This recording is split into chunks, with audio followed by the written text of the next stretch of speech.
پیارے نبی صلی اللہ علیہ وآلہ وسلم نے ارشاد فرمایا، اگر انسان کے پاس سونے کی وادی ہو تو وہ چاہے گا کہ 2 ہو جائیں اور اس کا منہ قبر کی مٹی کے سوا اور کوئی چیز نہیں بھر سکتی، اور اللہ اس کی توبہ قبول کرتا ہے جو توبہ کرے۔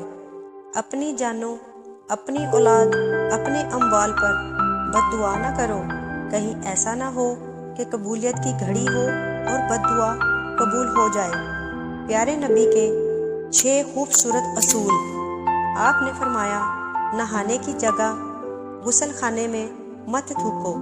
فرمایا، اندھیرے میں کھانا مت کھاؤ۔ فرمایا، منہ پھیر کے نہ کھاؤ کیونکہ اس سے مسد یعنی ذمہ داری بڑھ جاتی ہے۔